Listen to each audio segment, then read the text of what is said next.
एक छोटी सी परी जैसी लड़की अपने पुनर्जन्म ले चुके पिता को ढूंढने के लिए पहली बार धरती पर आती है। लेकिन जैसे ही वह कपड़े बदलकर थोड़ा आराम करने बैठती है, तभी उसकी मुलाकात एक बच्चा चुराने वाले आदमी से हो जाती है। वह आदमी मीठी बातें करके कहता है कि वह उसे उसके पिता तक पहुंचा देगा। भोली भाली लड़की उसकी बातों में आ जाती है और उसके साथ चल पड़ती है। लेकिन थोड़ी ही देर में वह उसे एक सुनसान टूटे फूटे गोदाम में ले जाता है। वहां पहुंचकर लड़की देखती है कि अंदर बहुत सारे बच्चे कैद हैं और वह आदमी अब डरावना रूप धारण कर चुका है। तभी लड़की को समझ आता है कि वह धोखा खा गई है। वह गुस्से में कहती है, तुम बच्चों के साथ ऐसा करोगे तो तुम्हारे साथ बहुत बुरा होगा। जैसे ही उसने यह कहा, अगले ही पल वह आदमी अपने ही लोहे की रॉड से टकराकर जोर से घायल हो गया। लड़की फिर बोली, अगर हमें नहीं छोड़ा तो तुम्हारा सिर फट जाएगा। आदमी ने उसकी बात को मजाक समझा और उसे मारने के लिए हाथ उठाया, लेकिन तभी पीछे का खंभा अचानक गिर पड़ा और सीधे उस आदमी के ऊपर जा गिरा। वह बुरी तरह घायल हो गया। असल में यह लड़की कोई साधारण बच्ची नहीं थी। वह एक अजीब शक्ति वाली मनहूस मुंह जैसा कहे वैसा हो जाए वाली लड़की थी। जो भी उससे उलझता उसके साथ कुछ न कुछ बुरा जरूर होता। डर के मारे वह आदमी खुद ही पुलिस के पास जाकर आत्मसमर्पण कर देता है। पुलिस वाले लड़की से उसके घर वालों के बारे में पूछते हैं ताकि उन्हें बुलाया जा सके,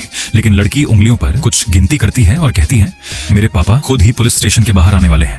उधर उसी समय एक अमीर घर का अपाहिज युवक अपनी कार में बैठा था। अचानक बिना किसी कारण के वह कार समेत गायब हो गया और अगले ही पल वह सीधे पुलिस स्टेशन के बाहर प्रकट हो गया। सब हैरान रह गए। लड़की दौड़कर उसके पास गई और बोली, पापा। वह युवक चौंक गया और बोला, मैं तुम्हारा पिता नहीं हूँ। लेकिन लड़की ने उसकी सारी जानकारी बता दी, यहाँ तक कि उसने कौन सा कपड़ा पहना है ये भी उसकी गर्लफ्रेंड ने भी सब सुन लिया और वहीं उससे रिश्ता तोड़ दिया। आखिरकार मजबूरी में युवक लड़की को अपने घर ले गया। घर पहुंचते ही एक नौकरानी ने उन्हें रोक लिया और कहा, आज छोटे मालिक की पार्टी है, तुम्हारे जैसे बेकार और अपाहिज आदमी को अंदर आने में शर्म आनी चाहिए। लड़की तुरंत बोली, तुम ही बेकार हो। अगले ही पल नौकरानी ने जमीन पर एक कॉकरोच देखा, डर गई और भागते भागते गिर पड़ी और उसके दांत टूट गए। सब हैरान रह गए। घर में माँ और छोटा भाई भी बाहर आ गए। असल में इस घर में दो बेटे थे, लेकिन माँ हमेशा छोटे बेटे को ही प्यार करती थी। एक बार जब दोनों का अपहरण हुआ था तो माँ ने सिर्फ छोटे बेटे को बचाया था। उसी घटना के बाद से बड़ा बेटा यानी यही युवक दोनों पैरों से अपाहिज हो गया था। छोटा भाई ताना मारते हुए बोला, तुम खुद ही अपने आप को नहीं संभाल सकते और अब एक और बोझ उठा लाए। लड़की तुरंत बोली, मेरे पापा अपाहिज नहीं। उसने अपनी थैली से एक जादुई दवा निकाली और उसे खिला दी। सब लोग हंसने लगे, लेकिन अगले ही पल युवक को अपने पैरों में हलचल महसूस हुई और वह अचानक खड़ा हो गया। सब दंग रह गए, लेकिन खुशी ज्यादा देर नहीं रही। कुछ ही पल बाद वह फिर गिर पड़ा। लड़की हैरान थी।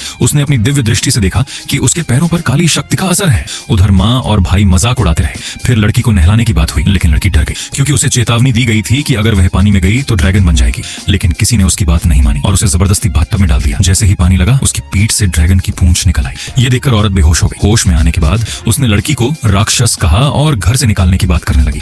छोटे भाई ने भी उसका साथ दिया, लेकिन तभी लड़की ने कुछ कहा और उसके चेहरे पर लंबी नाक निकल आई। अब सबको डर लगने लगा। उधर युवक को खबर मिली कि डीएनए टेस्ट में यह साबित हो गया है कि यह लड़की वाकई उसकी बेटी है। उसने तुरंत अपने आदमी को लड़की की माँ को ढूंढने का आदेश दिया। अगले दिन माँ और भाई 3 तांत्रिक लेकर आए लड़की को भगाने के लिए, लेकिन लड़की ने बस इतना कहा, जो बच्चों को सताते हैं उन्हें भगवान सजा देते हैं। अगले ही पल तीनों तांत्रिकों के हाथों में पकड़ी चीजें जलने लगी और आग उन्हीं को लग गई। तीनों भागते हुए वहां से निकल गए। अब माँ